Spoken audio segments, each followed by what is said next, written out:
The New York Islanders blow a 2-0 first period lead and fall to the Boston Bruins 5-2.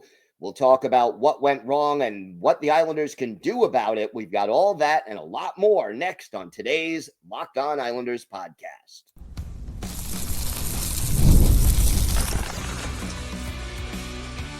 You're Locked On Islanders, your daily podcast on the New York Islanders.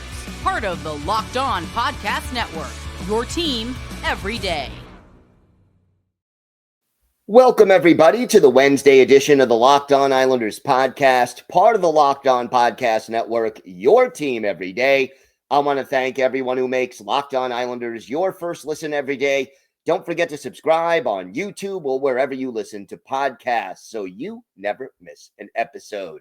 Today's episode is brought to you by Game Time. Download the Game Time app, create an account, and use code LOCKEDONNHL for $20 off your first purchase. I'm Gil Martin. I've been covering the New York Islanders for almost 2 decades, and I wrote the book Ice Wars on the history of the Islanders' rivalry with the Rangers from 1972 to the modern era.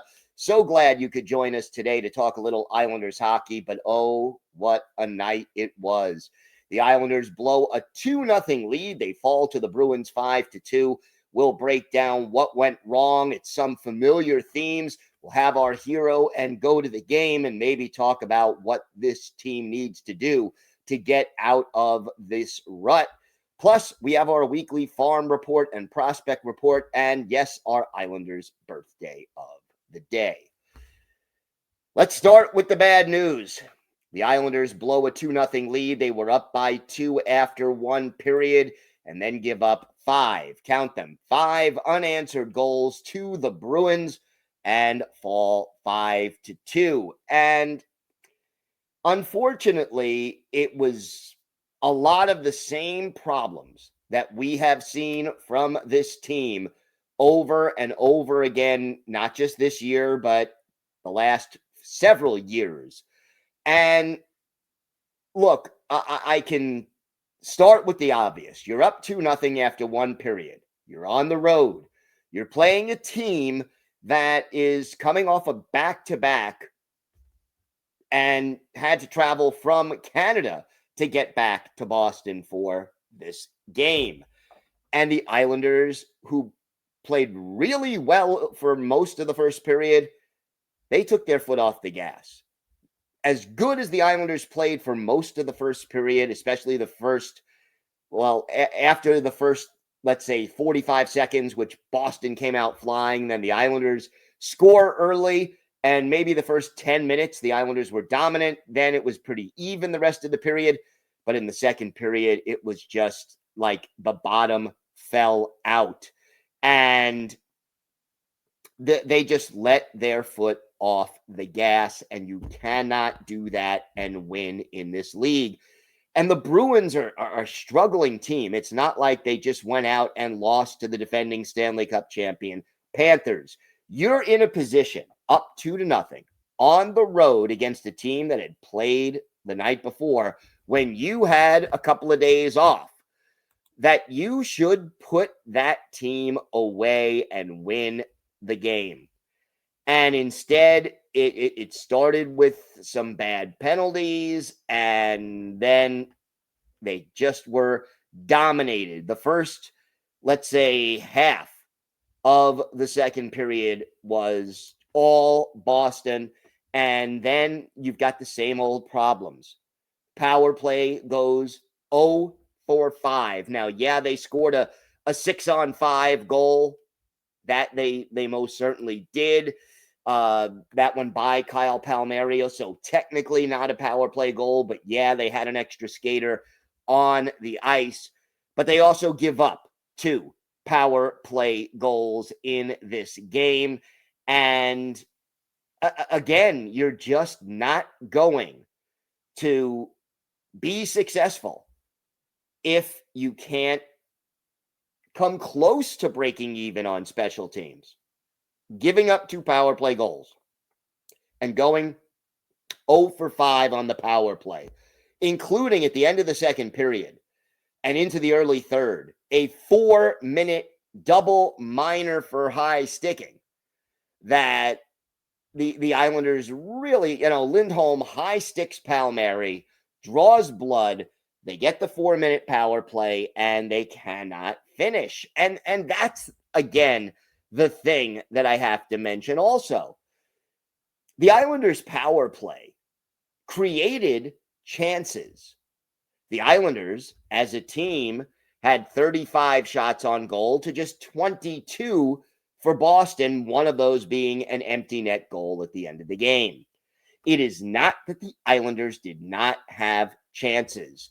And it's not that Eunice Korpisalo had an outstanding game. He was fine. He was good. But this Islanders team just couldn't finish.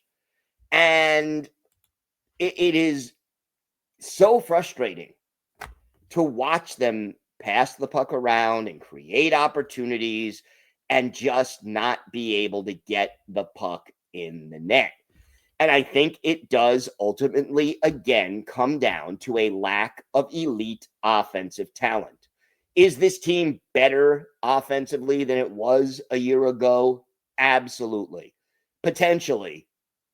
They are deeper. They have more speed. They have more talent. But if you can't finish, creating chances is great. You've got to be able to finish. It's just like the same old for this team. And they need to be better. It just ultimately isn't good enough to create chances and then not finish them. The other thing, obviously, it's the elephant in the room, but it's got to be addressed, and we are going to take a deeper dive into it soon. Ilya Sorokin allows 4 goals in just 21 shots. And on at least 2 of those 4 goals that he let in, that's an .810 save percentage, by the way. But on at least 2 of those goals, he was too far back in his net. And I am beginning to see a little bit of a pattern with Ilya Sorokin. He does not seem confident. When he was playing at his best, he challenged shooters more, came out to cut down the angle, used his feet, which are really good and fast and have, really good reflexes, and was able to keep pucks out of the net. He is not challenging shooters now. He is not taking good angles to the puck. And ultimately, he is not getting the job done. And, you hear the expression, if you're a football fan, of playing complementary football, where the running game and the passing game work together to the benefit of both, or the offense feeds off the defense and the defense feeds off the offense. The Islanders are just not playing complementary hockey right now. And yeah, the defense is giving up too many high danger chances. We've discussed that everydayers know several times on the show, especially during the early season 3-game losing streak. But Ilya Sorokin has got to make saves, because here's the deal. Patrick Waugh wants to play an up-tempo, faster game. Fine. And he's got more players on this roster to come closer to being able to do that. Not as many as he needs to really do it effectively, and we need finishers, but he's got more speed and more players who can play a little bit more of a up-tempo game. You add Matthew Schaefer, you add Jonathan Drouin, Duclair is healthy, Barzal is healthy. Okay. But if you're going to play that way, you need your goalie to make those big saves. That would be complementary hockey. Your offense is a little more run and gun. Your defense has got to be smart, which they're not being, and your goalie has to bail you out when they give up quality scoring chances. Well, they didn't do that, did they? So, Sorokin is not bailing them out enough. And I've said several times on the show, and it's an old hockey cliche. It's not always just how many saves you make. It's when you make them and sometimes how you make them. Saving a breakaway gives your team momentum. Making an extremely difficult save on a power play gives your team momentum. The defense invigorates the offense, gives the team confidence that, we're going to take some chances, but if we make a mistake, we know that the goalie has our back, and 9 times out of 10 or 95 times out of 100, he's going to bail us out. That gives you more confidence. That helps you create more offense. That is complementary hockey. Well, guess what? The Islanders right now, certainly last night in Boston, not playing complementary hockey. And I don't know whether it is physical with Ilya Sorokin, whether it's a confidence thing or a psychological thing. Maybe he's injured and not 100%, back injuries. He had back surgery. Anyone who's had a bad back understands it's never normal again. It's never 100%. But I don't know that. All I'm saying is the Ilya Sorokin we're seeing out there on the ice right now is a far cry from A-game Ilya Sorokin. And all year long, he is just giving up. What is it? Every game he's played, he's given up 4 goals except one when he gave up 3. That is not the Ilya Sorokin the Islanders need to see. And it absolutely has to be better. Because let's face it, based on salary, based on the no trade clause and the length of his contract, based on the way this team is put together, they're built around a successful goalie like Ilya Sorokin. He has to deliver. And right now, I'm not saying it's all his fault, but he is MIA. He is not coming through for this team right now at the level that we expect from Ilya Sorokin. And that has been a problem even in games that he's played in and won. All right, we've got more to get to. We have our hero and GOAT of the game coming up. Plus, we'll have some more key takeaways from this game. We have our weekly farm and prospect report. And, well, I'll say it easily. For our Islanders' birthday of the day, arguably the best player in Islanders history and a fan favorite at Madison Square Garden to this day. Let's see if you can guess who it is. It's an easy one. All that and more coming up on today's Locked On Islanders podcast.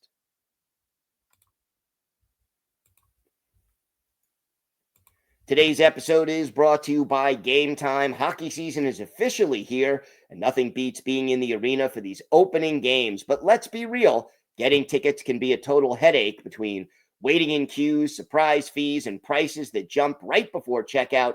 It's easy to get frustrated when all you want to do is cheer on your team. But that's where Game Time comes in, the app that gives fans the advantage. It's your ultimate life hack for scoring amazing NHL tickets fast, easy, and stress-free. I love the feature that allows you to get a panoramic view from your seat before you purchase the tickets, and they also have zone deals. They're a game changer. You pick the section, Game Time picks your seats, and you save big. You could even find NHL tickets for under $25. Take the guesswork out of buying NHL tickets with Game Time. Download the Game Time app, create an account, and use code LOCKEDONNHL for $20 off your first purchase. Terms apply. That's code LOCKEDONNHL for $20 off. Swipe, tap, ticket, go. Game Time.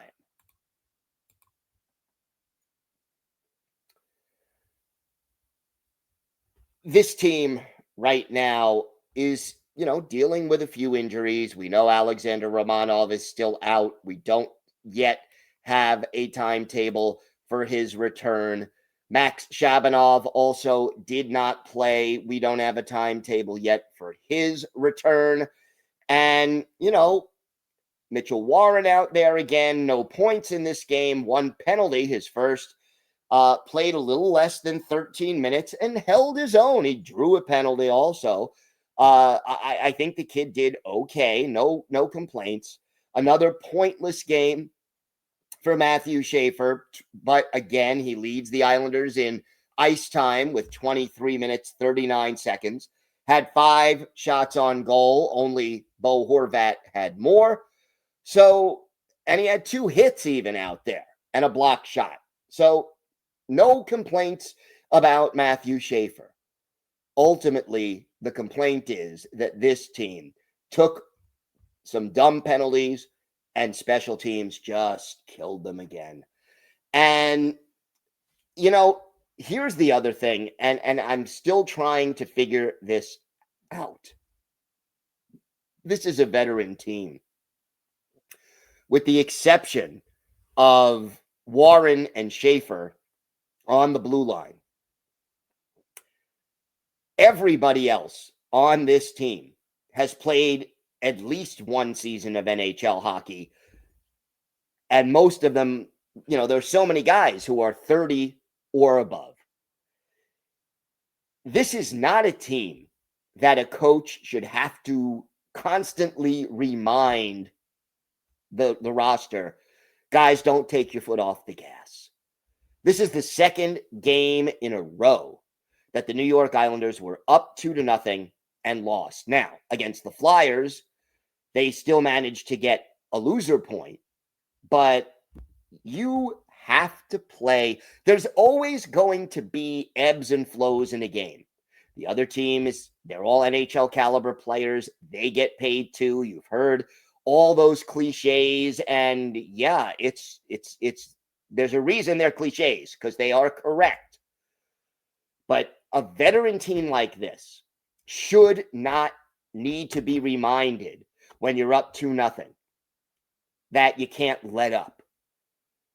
Shouldn't need to be reminded that you have to be ready to play from the opening faceoff, that you have to play a 60-minute game, that you have to stick to basics and get the puck out of your zone and do the right thing with the puck and shoot the puck.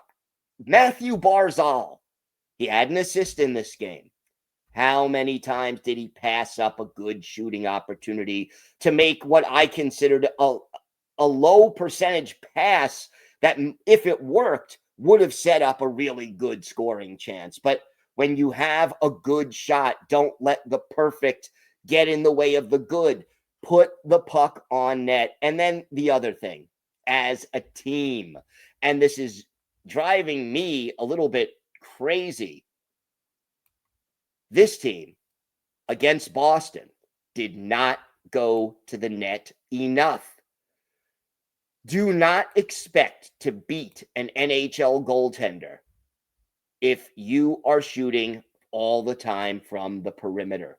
Too many of the Islanders' shots were from far away and from the perimeter.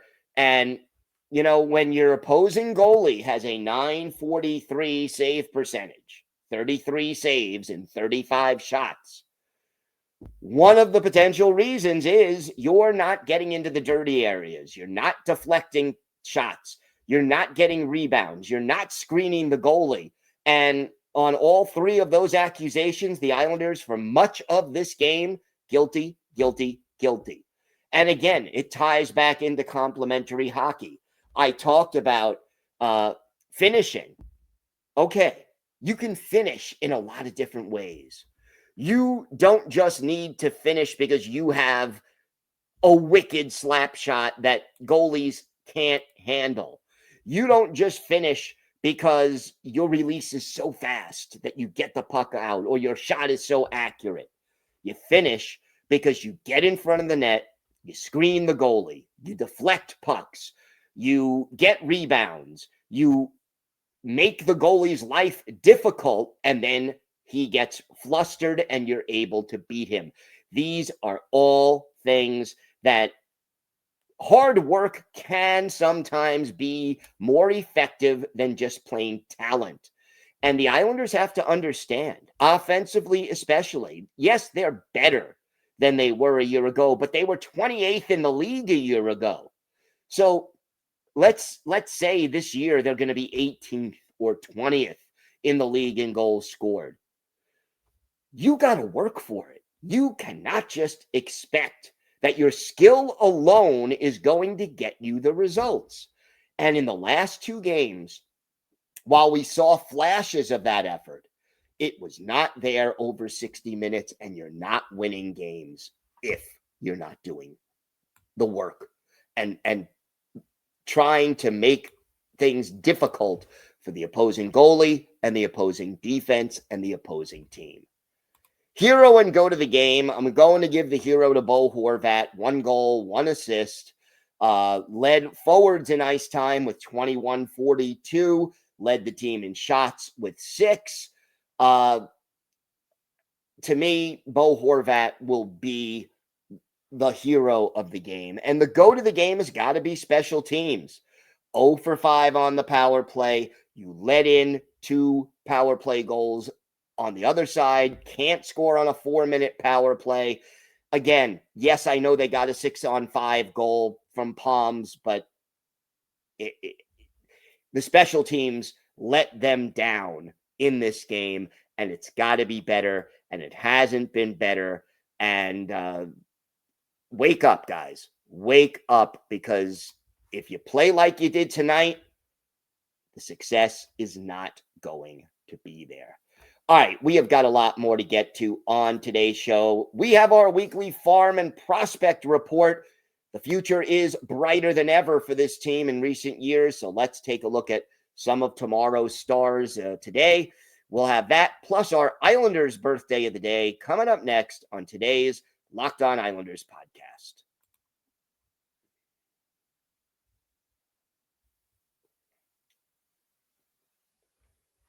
Time for our weekly farm and prospect report. Again, thanks to Joshua, friend of the show, for helping us out with that. And we'll start in Bridgeport, where the Bridgeport Islanders are definitely better than they were a year ago. They played 2 games this past week and split them. First game, shut out by Marcus Hogberg. They beat the Wolfpack, the Hartford Wolfpack, which is the Rangers AHL farm club, by a score of 3-0. A 33 save shutout for the Hog. Joey Larson got the first goal and the game-winning goal. And Matthew Highmore got his own rebound to make it 2-0 on in that game. And then Veremyev takes a pass and scores and makes it 3-0, and that was the final score. So great to not only get the win, but beat the Rangers farm club while you're at it. But then 2 nights later, the Islanders go on the road to Providence to face the Providence Bruins, and they fall in that game by a score of 4-1. And, it was a little frustrating in that one. Scoreless first period. Cameron Berg gets a deflection of a Travis Mitchell shot. That was the only goal for Bridgeport, but they could not hold that, and they end up losing 4-1. And if you look at right now, Marshall Warren still leading this team, even though he's no longer, he's missed the last 2 games, but he's got 2 goals, 5 points in 4 games. Matthew Highmore, a goal and 5 points in 6 games. Hunter Drew, 4 points with 2 and 2. Joey Larson, the same. Here's the thing, though. The guys who you were wondering about, the Alex Jeffries, the Matthew Maggios, both of them, 1 goal, 3 points in 6 games.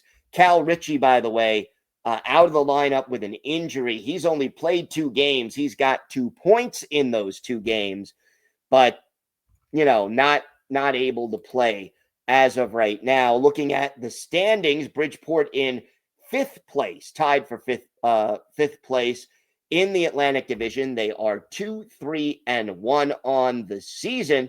And schedule-wise, they have 3 games this week. 1 tonight at home against the Hershey Bears in Bridgeport. And then Friday night, Halloween night, on the road at the Wilkes-Barre Scranton Penguins. and Sunday afternoon, a home matinee against the Springfield Thunderbirds. So a busy week ahead for Bridgeport. And if you want to see some of the Islanders' future stars, you could definitely, again, head on up to Bridgeport, or you could watch the games on AHL TV. Now, meanwhile, the prospects that are not with Bridgeport. How about Kashawn Aitchison? Another goal, another assist in 2 games this week. He remains red hot. And Luca Romano, playing with the Kitchener Rangers, scored 3 goals this past week. He has been just playing really, really well. Victor Eklund, if you're wondering, he had an assist in 2 games this week. A 3-point week, a goal and 2 assists for Quinn Finley up at the University of Wisconsin. He keeps playing well. And, that's something you definitely want to see. And how about Dimitri Gazman playing over at CSKA Moscow, a 0.92 goals against average in 2 games this week. He's got a .916 save percentage for the season. So, some of these prospects just playing really well, and it is great to see. Still waiting for an update on Cole Yzerman's status. He had a goal in 2 games, but that second game, he only played part of 1 period. Tristan Lennox continuing to struggle, by the way, in between the pipes for the Worcester Railers over in the ECHL, an .826 save percentage this week, losing his only game, and his save percentage for the season is .844. Now, again, small sample size of 2 games, but hopefully we will see more from these players in the future. But always great to talk a little farm report, prospect report, and thanks again, Joshua, friend of the show, for all your help with getting this together.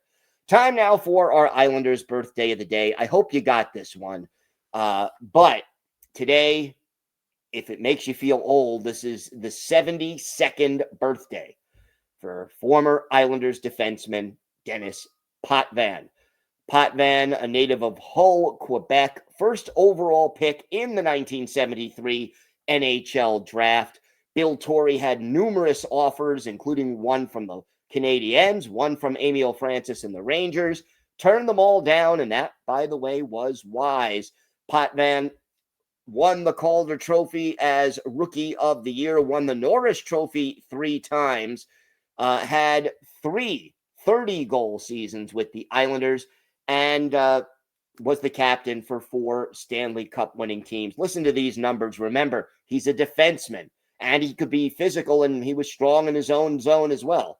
1,060 NHL games, 310 goals, 1,052 points, so almost a point a game, 1,356 penalty minutes, add 56 goals and 164 points in 185 playoff games. He was a leader, and to this day, Ranger fans serenade him at Madison Square Garden, even though he has not played in over, 40 years almost? So, been a long time, and yet he's still under the skin of the fans at Madison Square Garden. Could there be a bigger tribute for an Islanders star? One of his better games as an Islander, we go to May 14th, 1981. Wanted to go to not just a playoff game, but a Stanley Cup final game. Islanders hosting the Minnesota North Stars at the old barn. It's Don Beaupre in goal for Minnesota, battling Billy Smith in between the pipes for the Islanders. The North Stars led 1-0, trying to even the series at 1 game apiece, but less than a minute after the North Stars goal by Dino Ciccarelli, Dennis Potvin, our Islanders birthday of the day, sets up Mike Bossy on the power play. Mike McEwen, the other assist, and the Islanders tied it at 1. Bob Nystrom made it 2-1 Islanders, and then our Islanders birthday of the day, Dennis Potvin scores his 7th goal of the playoffs. Wayne Merrick, the helper, that makes it 3-1 Islanders. The North Stars tie it at 3, and then in the Third period, 8 minutes in. Again, the Islanders go to the power play, and Dennis Potvin, our Islanders' birthday of the day, scores what proves to be the game winner. Butch Goring, the only assist. 4 minutes later, Potvin and Wayne Merrick set up Ken Morrow. Islanders cruise to a 6-3 win to take a 2-0 lead in the series. They would eventually win in 5 and win their second straight Stanley Cup. Dennis Potvin in this game, 2 goals, 2 assists. So a 4-point night. He's a +2. He had 4 shots on goal. He had 1 power play goal. He had the game-winning goal. And the Islanders go on to win the game and eventually win the cup. Dennis Potvin, who I still think is the best player in Islanders history, although you can make arguments for a few others, clearly the best defenseman in Islanders history. He is our Islanders' birthday of the day. Thank you for making Locked On Islanders your first listen today. For your second listen, check out the all-new Locked On NHL Game Night. Every game, every night until a Stanley Cup champion is crowned. Get local analysis on a national scale. You can find NHL Game Night on Locked On NHL on YouTube or wherever you listen to podcasts. It's part of the Locked On Podcast Network, your team every day. If you have a question, a comment, maybe a topic you'd like us to discuss on a future episode, email us at lockedonislanders@gmail.com. If you leave your first name and where you're from, we're happy to mention you on the show when we discuss whatever's on your mind. You could follow the show on X at Locked On Isles. You could follow me, Gil Martin, on X at Ice Wars, NYR vs NYI. We'll keep you up to date on all things Islanders all year long, and I am live tweeting during nearly every Islanders home and road game. So join me for a little instant insight and analysis, and it's great to talk Islanders hockey with you, game time or anytime. Everydayers, we are back tomorrow. We will preview Thursday's game against the Carolina Hurricanes. That game in Carolina, a 7:30 Eastern time start, not on MSG Network, so make sure you're aware of that. We'll have that and all the latest injury updates and news, notes, and happenings. Until then, have a great day, everybody. Stay safe. And of course, let's go Islanders.